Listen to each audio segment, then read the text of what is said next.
Okay, let's move on to Russia then. And well, the first news is that the British government has decided that the Wagner Group needs to be made a terrorist organization. It's going to be prescribed. So let's look at what the Home Office said. The Home Secretary, Suella Braverman, has today, that was on Wednesday, laid before Parliament a draft order to prescribe Wagner Group under the Terrorism Act 2000. Wagner Group is a proxy military force of Vladimir Putin's Russia, which operates across the globe. Okay, what about all the proxy forces that the UK uses across the globe? Do they get also prescribed? No, of course not. Right. No, different rules apply to those. Different rules, okay. So let's look on what they said. Once agreed, the order will come into force on the 13th of September, making it a criminal offence to belong to, encourage support for, assist or use the logo of that group. Now you can see that I've used the logo of that group in this graphic, so perhaps following the 13th of September, I'm not allowed to do that anymore. Certain prescription offences can be punishable by up to 14 years in prison, which can be handed down alongside or in place of a fine. So there you go. That's what they're doing. So this is the rules-based international order who make up a rule. It's then enforced, and that's how democracy on a global scale works. Absolutely. In the meantime, this is Sergei Narishkin, who is, well, effectively, I suppose we could say he's C in Russia because he's the head of the Russian Foreign Intelligence Services. And he was speaking to TASS a couple of days ago, and he had this to say. He said, Great Britain has for many centuries been and still remains a dangerous geopolitical adversary of our country, that being Russia, of course.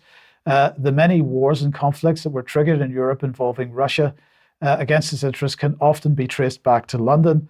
Examples of behind-the-scenes intrigues and provocations by the British against our country number not just in the dozens, but in the hundreds. But then he went on to say that the UK has long played a subsidiary and not a leading role in the US-British tandem. And Vanessa, I would just say that I disagree with that statement in the sense that, okay, the UK hasn't had for a very long time the sort of kinetic strength of military force that the United States has.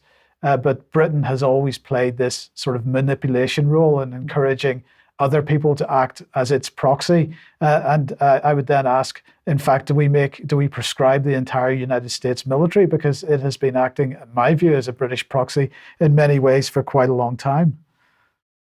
Yeah, absolutely. And meanwhile, the BBC is quite happy to chummy up with prescribed terrorists in Idlib and absolute. So are they going to get 14 years in prison for supporting and endorsing a terrorist organization? That sounds like a campaign somebody needs to run. But let's move on then, Vanessa, to Armenia.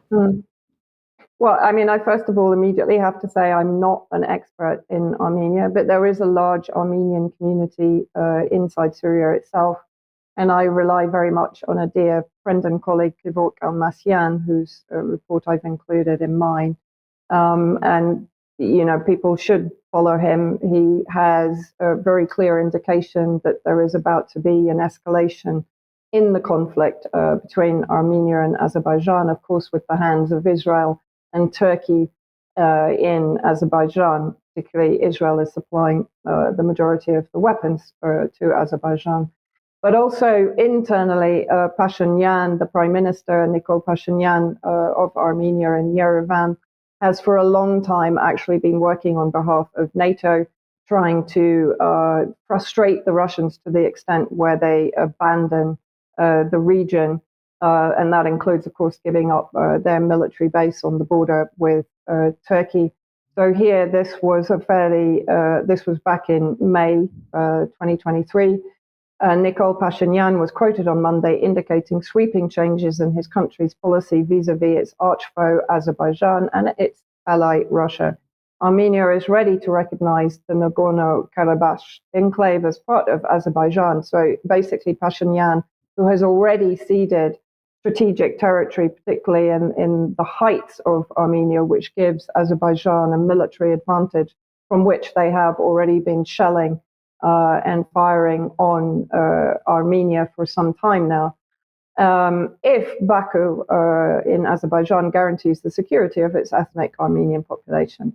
The Russian state news agency TASS and the Russian news outlet Ostorozo and Novosti quoted Pashinyan as saying on Monday.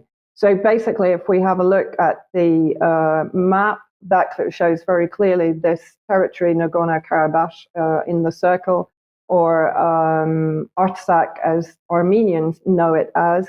It's basically now a buffer zone with Russian peacekeeping troops inside. It's been under blockade by Azerbaijan for some years now.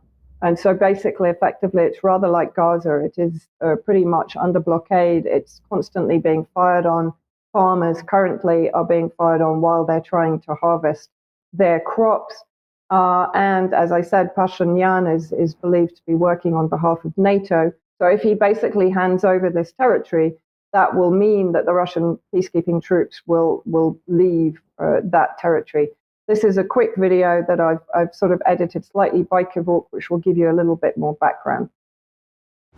So the rule number one should be, when you want to give concessions or strike a peace deal with your enemy, is that your enemy is willing to adhere to the principles of a peace agreement. And this doesn't exist in Baku and in Ankara. This is number one. Number two, even if we put aside all this, geographically speaking, the region of Artsakh represented a buffer zone between Armenia proper and Azerbaijan. And from the military point of view, it's very important for Armenia to hold this territory in order to keep the danger away from Armenia proper. This is very simple geomilitary aspect. And this was the case, for example, after the Lebanese civil war, when the Syrian side intervened militarily in Lebanon, because the Israeli side also intervened. So the rule of engagement was, we fight each other on the Lebanese territories. Syria wants to fight Israel on the Lebanese territories, so that the infighting and the fighting do not split into the Syrian territories. And once Syria withdrew in a humiliating way from Lebanon in 2005, the fighting has moved to Syria in 2011. This was very clear that it's going to happen also in Armenia.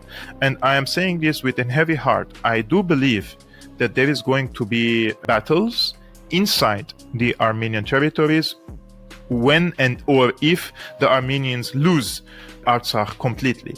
And in my opinion, if Pashinyan stays in power longer, in the next, let's say, a year or two, we're going to face one of these two scenarios. One, it's either Armenia is going to lose Artsakh completely by military means from the Azerbaijani side, which means complete ethnic cleansing, which means the Armenians will be forced to move to Armenia proper. Or second, they will be absorbed in the Azerbaijani society, which has millions of Azeri people, which also practically means that they will be assimilated in the Azeri society on the short and the medium run. And they will also lose their identity. They will lose their culture, and accordingly, it will also be a sort of an ethnic cleansing. So, in my opinion, if Pashinyan stays in power, Armenians are going to lose Artsakh, whether through diplomatic means or through military means, and in both cases.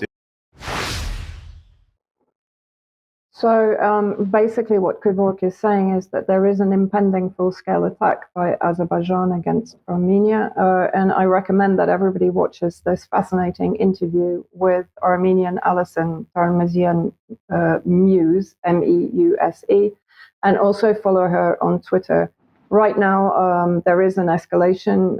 Journalists that are against the regime of Pashinyan are basically getting arrested, as she actually reported this morning. Things are hotting up, and of course it's part of the global war against Russia and Russia influence. And here Pashinyan, Armenia to exercise with US troops next week in a sign of frustration with Russia. Well, I mean, the feeling is mutual. Russia is definitely recognizing the fact that Pashinyan is pushing for Turkish influence in Armenia, and therefore, of course, NATO expansionism into Armenia, which will also impact on Iran, that uses the Karabakh corridor to bypass Turkey through Georgia into Russia. Thank you. Okay, thank you.